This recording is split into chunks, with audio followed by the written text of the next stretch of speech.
Alright, here we go with the T32. Now what we have here is another gun emplacement, the Tier 8 American heavy tank. It's quite similar to the T29, however there are some differences. We have a T29 behind me, so two actually. So I'm pretty sure the turret is a little bit smaller, which is, well, obviously it is. But I also think it is in height a little bit less, which makes it a harder target. Ridiculous amounts of frontal armor. It's really quite impossible to pen this turret up front aside from hitting it. There we go. And the copular.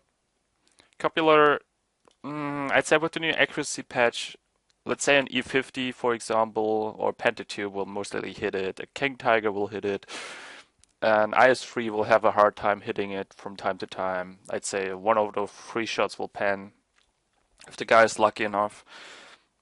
So what you've learned in the T29, hold down, use the speed. T32 is quite fast too. It's not a medium tank, but it's also not as slow as, let's say, the KV4. So we have speed and mobility that is alright for a heavy tank. It's slightly better than usual.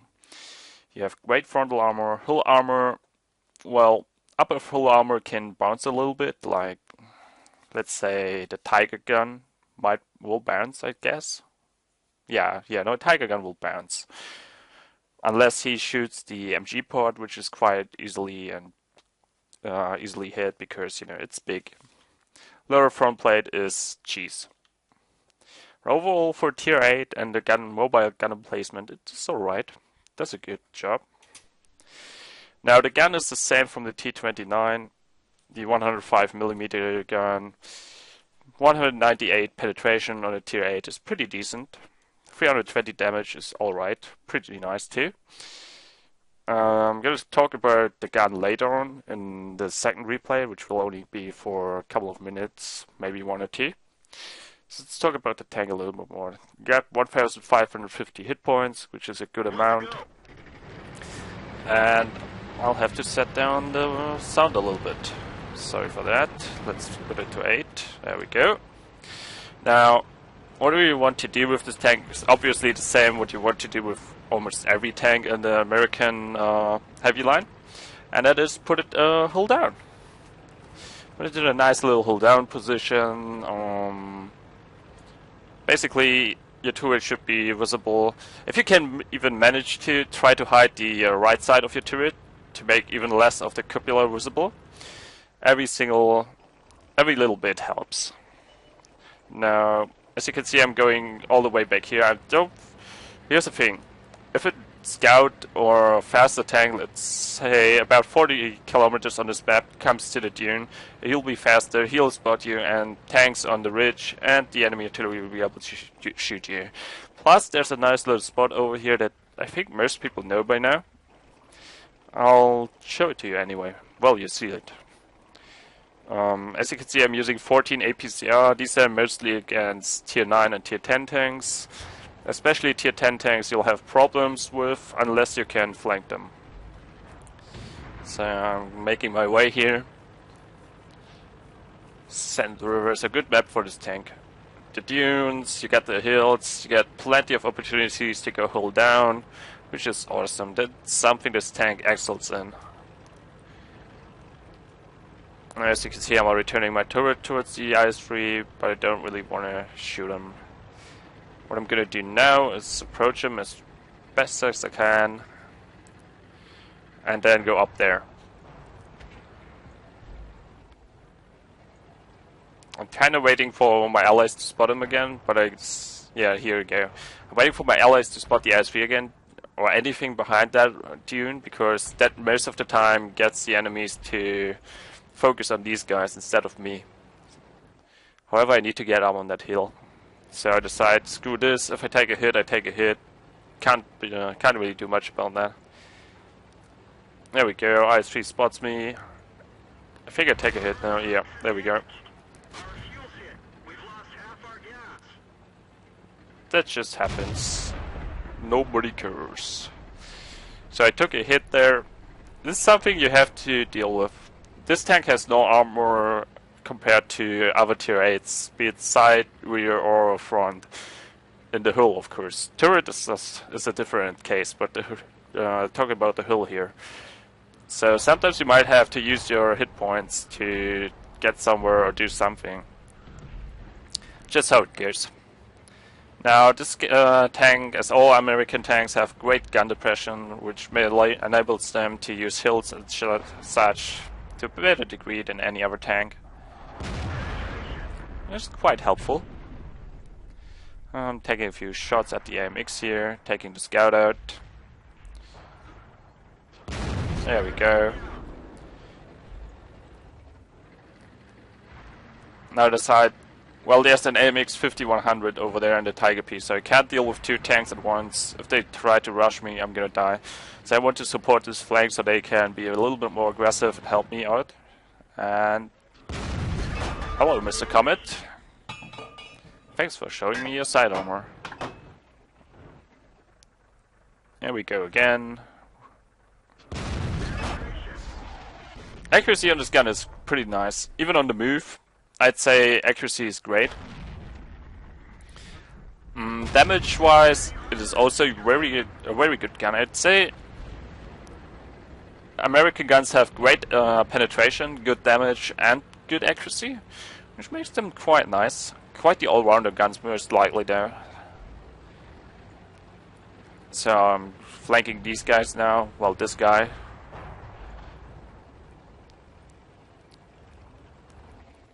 Again, gun depression helps me a lot here. Now I was a little bit too... here you can see this. I'm exposing myself a little bit too much. If he would have had a full mag loaded, then he could have killed me. However, he's reloading in the moment. So it's a little bit too hasty there. If could have gone wrong. It didn't though. I can have a nice hit there. The gun mostly hits for 300. I don't know if it can... I think it can go to like 280. But really, most of the time you'll deal like 300 damage, 299 or something like that. Which is quite nice. As you can see, I'm making sure I won't get hit anymore. Yeah, there we go. He was just reloaded. So now we got the upper hand here, and it's really just rounding up the last few enemies. Equipment on this tank, I'd say standard heavy tank equipment, vertical stabilizer, rammer, and for what you prefer, I prefer to have optics, coated optics, but you can also use the vents.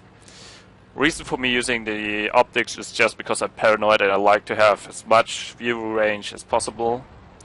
On the move, that is, of course, because heavies are not supposed to be standing around. Even one like this, that is more like a mobile gun platform than anything else.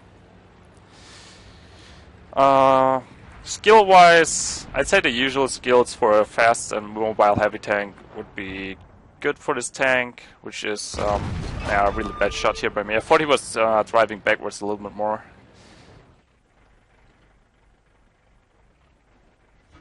Obviously being annoyed right now by the slopes, bouncing my tank a little bit. Skill-wise, usual skills, clutch braking I'd say is pretty nice. Aside from that, repair of course, and that's about it I'd say. Sixth Sense is really nice there, because you know when you're spotted, when you're not, so you can for example, you got the tank below me. Right now there's a tank, and in order to shoot it I have to go and leave my hull down position. So let's say I'm over here and my hull is currently down and people that are over there could only shoot my turret. I don't know if there's anyone there, but I know there's a tank over there. So as soon as I have Sixth Sense, I know that I've been spotted. So if someone's over there and just spotting me and waiting for me to come out, I know that because Sixth Sense. That's quite useful. So I'd say get Sixth Sense if you can. Alright, now this was the tier 8 match. Pretty much everything I could shoot was something I could pan. Let's see, there's a Comet, there's an AMX, two AMXs, and then Canavorn. Nothing really high on one. So let's switch to the other replay. This game is pretty much done. And see what else we can do when we are facing off against stronger tanks. Alright, here we go again. Now, this time around we are in a tier 10 match, which is... I'd say in a tier 10 match you have to drive the T32 much more carefully than in lower tier battles, simply because accuracy on higher tier tanks is most of the times far better. The penetration is good enough to just penetrate your upper front plate, up right, up straight, no problems with that, so you really have to go hull down. And of course most people by the time they get a tier 10 also know to shoot for weak spots like your cupola. Now, on this particular map, I believe that the northern side is better for against tanks that can go hull down and have good gun dispersion. Basically, the reason for that is over at the shrine you have a huge flat space where you can't really go hull down, aside from the few buildings and rocks that are there. So I really prefer being here. Aside from that, in a tier 10 match, you will want to use weak spots. You will see that in this video too, and I'm going to talk about that later on, I think. So, as you can see, moving forward here, takes some time to get up.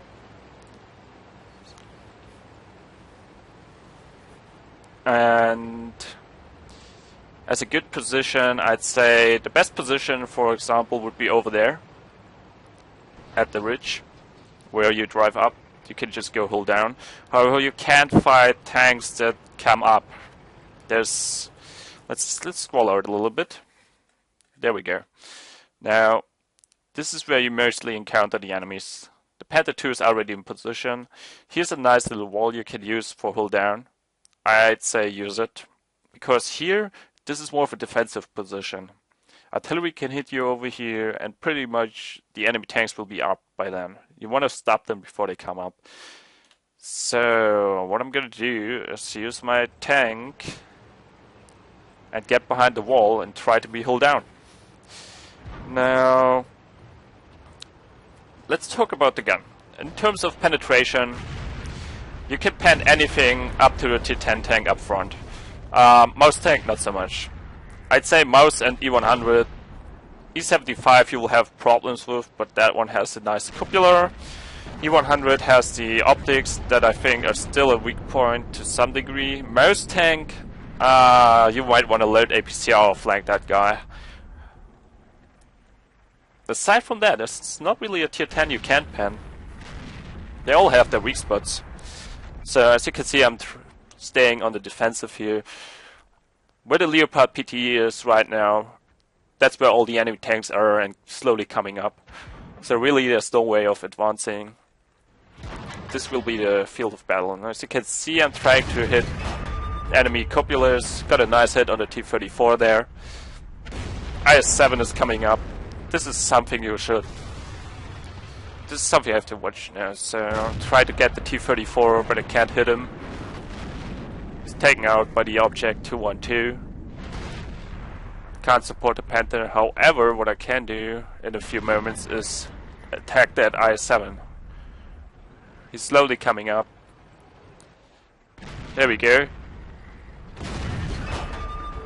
Now that is how we penetrate an IS-7 up front in the turret. The commander's cupola is quite weak for a tier 10 tank. However, you really have to hit it spot on. As you can see now, that is quite hard to achieve at times. It is a tier 10 heavy tank after all, so with a tier 8 gun like this, it's kinda hard to pen him. Before the M103 was introduced, the T34 was the tier 9 heavy tank in the American line. And all it sported really was a bigger gun. And that was what brought this tank alive. It's like, get a bigger gun to finally be able to pen things up front without aiming for weak spots. The saving grace though of the T32 and higher tier battles is the enormous turret armor. Like that hit. Just look at, wow.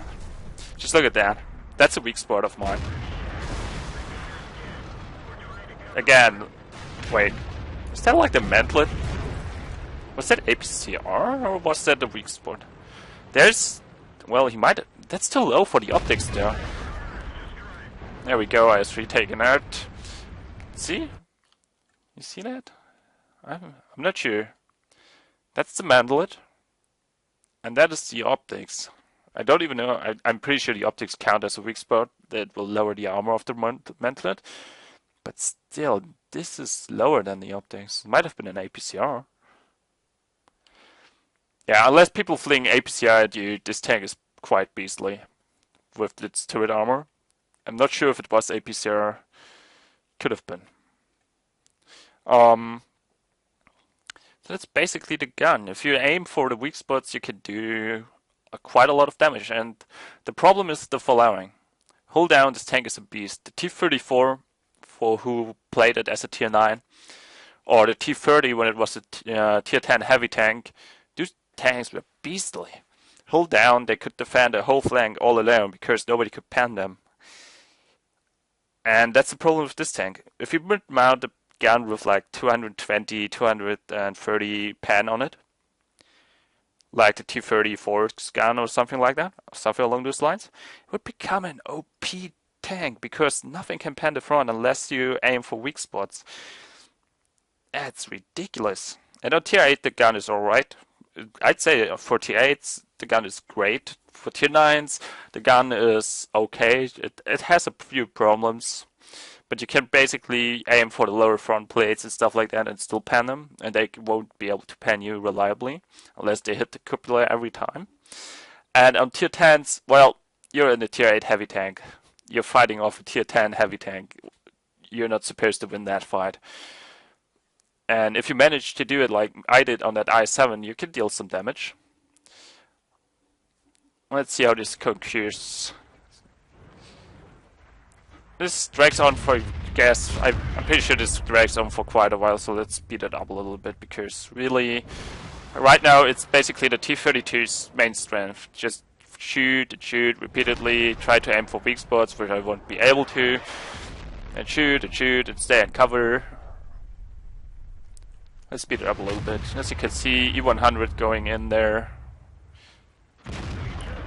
I'm thinking a lot on the I-7, mainly because I won't be able to hit it anymore, I think. Main problem with that is accuracy is good on the American tanks, but not great. So I'm deciding, well, the I-7 is gone.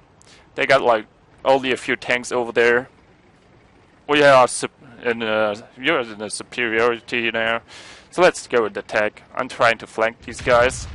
And again, I'm keeping myself hull down for the most part. So here we go. Getting a nice little shot on the Leopard 1. I'm seeing someone is aiming at me, so I decide to bail out because I can't see if the front is visible from them. Take out the Leopard. Leopard 1 has no armor whatsoever. That brings me to another good point. Now, the gun, many people complain about the gun being weak, blah blah blah, stuff like that. It's true. It doesn't have as much pan as, for example, the King Tiger's or IS-3's gun. However, if you pick your targets, you can easily take them out. Like, for example, in this game, I shot the IS-7 several times because it was the only target available. However, if there would have been, for example, the tier 8s, I would have shot these guys instead. Because I can take these out reliably. The damaging shot, 300, whatever, what it was that, 379 on the IS-7, that was a little luck shot. There's only a really small place I can pan this guy, and I had luck to aim and hit it. And these guys I can pan reliably, even the M103, no problems with that.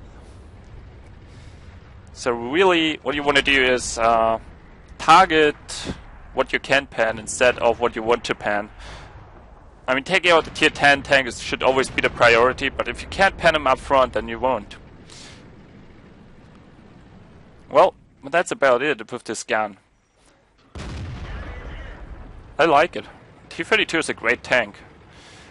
We use it in tank companies a lot over on the European server, but on that really tank companies in my old clan would basically load a shit ton of APCR or heat, whatever gold ammo you had, and then just kill people with APCR and heat. And it was way back in the time when premium ammo was only available for gold, so really that was us being cheap, using APCR and gold ammo only, and of course tactics that are far superior to your usual random tank company. Well, that's about it with the T32. Good tank. I like it. If you have troubles with it, really just go and keep playing. If you have trouble having a good time in this tank, really what you want to do is just stay on target, keep playing the tank. You'll become better with every game. Stick to being held down, flank tanks with superior armor, and that's mainly about it. You can have a good time with this tank. You just have to try and keep trying. Even if it doesn't work out at first, just keep on moving. Well, that's it from me with the T32. Ah, come on, really? Hit a rock? Yeah, this is something I hate about this map. Let's put a bush that will completely render anything behind it invisible and put a rock behind it. That won't be counterintuitive at all. See you next time.